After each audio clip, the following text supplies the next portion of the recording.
دیکھیے جی، یہ بڑے تکلیف دہ واقعات اور معاملات ہوتے ہیں اور ان ایشوز کو ہمیں بالکل زیرو ٹالرنس کے ساتھ اٹھانا چاہیے۔ یہ ہنا جاوید کا بھی جو اس وقت جو ایک بڑا ٹریجک معاملہ ہوا ہے، اس کے اوپر ہم سب بہت ہی پریشان ہیں، کیونکہ اس حد تک معاملات پہنچ گئے کہ اس کو قتل کرنا پڑا۔ کیوں قتل کرنا پڑے؟ خواتین کے ساتھ مظالم، یہ ظلم، یہ مار پیٹ، یہ قتل و غارت ریپ، یہ کب ختم ہوگا؟ سرحد یونیورسٹی راوات میں آج جو ایک ویڈیو وائرل ہوئی ہے سوشل میڈیا پہ، کیا کسی فوجی آفیسر کو باوردی اور پھر بھی پستول کے ساتھ کسی یونیورسٹی میں جانا چاہیے اور پھر فائرنگ کرنی چاہیے؟ دیکھیے جی، یہ بڑے تکلیف دہ واقعات اور معاملات ہوتے ہیں اور ان ایشوز کو ہمیں بالکل زیرو ٹالرنس کے ساتھ اٹھانا چاہیے۔ یہ ہنا جاوید کا بھی جو اس وقت جو ایک بڑا ٹریجک معاملہ ہوا ہے، اس کے اوپر ہم سب بہت ہی پریشان ہیں، کیونکہ اس حد تک معاملات پہنچ گئے کہ اس کو قتل کرنا پڑا۔ کیوں قتل کرنا پڑے؟ خواتین کے ساتھ مظالم، یہ ظلم، یہ مار پیٹ، یہ قتل و غارت ریپ، یہ کب ختم ہوگا؟ جب تک ہم اس کے اوپر زیرو ٹالرنس نہیں اڈاپٹ کریں گے۔ کیا کسی فوجی آفیسر کو باوردی اور پھر بھی پستول کے ساتھ کسی یونیورسٹی میں جانا چاہیے اور پھر فائرنگ کرنی چاہیے؟ دیکھیے جی، وہ جو پورا کیس ہے، وہ پورا کیس بہت ہی مختلف نوعیت کا ہے۔ اپیرنٹلی ان کی جو اہلیہ تھیں، ان کے ساتھ کوئی بدتمیزی ہوئی ہے، اور ظاہری بات ہے میں اس کیس کو ڈیٹیل میں تو نہیں جانتی، لیکن مجھے اتنا ضرور پتہ ہے کہ اگر آپ کی گھر کی عورت کو کوئی بدتمیزی کرے گا یا کوئی اس کو غلط نگاہ سے دیکھے گا تو مرد ڈیفینیٹلی اشتعال میں آئے گا، لیکن ان چیزوں کو نہیں ہونا چاہیے۔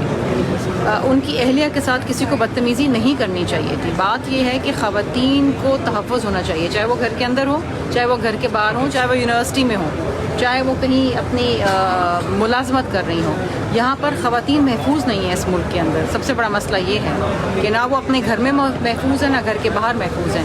ہمیں بات اس پہ کرنی چاہیے اور ہمیں اس کے اوپر زیرو ٹالرنس اختیار کرنا چاہیے۔ طلبہ نے تو HOD کا ساتھ دیا ہے، پھر خاتون کا ساتھ کیوں نہیں دیا؟ مطلب خاص کر طلبات نے۔ نہیں دیکھیے جی، میں تو اگر اس خاتون کے ساتھ بدتمیزی ہوئی ہے، طلبات ساتھ نہیں دیکھیے، میں جو جہاں تک میں نے دیکھا ہے اور میں نے جو پڑھا ہے، جو نیوز میں آیا ہے، اگر اس خاتون کے ساتھ بدتمیزی ہوئی ہے تو میں تو اس خاتون کے ساتھ ہوں۔ چلا کے دیکھ لیں اسمبلی ہمارے بغیر۔ بلاول بھٹو صاحب نے جو الٹی گنتی کا کہا تھا، کہاں تک پہنچی گئی؟ یہ اسی کا تسلسل ہے، کیونکہ آپ دیکھیں کہ اگر ہم نہیں بیٹھیں گے تو نہ یہ اپنا بزنس لا سکتے ہیں، نہ یہ اپنی لیجسلیشن پوری کر سکتے ہیں، کیونکہ ان کے ممبران تو غیر حاضر ہوتے ہیں۔ میڈم 2.5 سال سے کورم ہم پورا کر رہے ہیں۔ میڈم یہ بتائیں کہ صوبوں کے معاملات پہ مولانا فضل الرحمان کے ساتھ بھی پیپلز پارٹی؟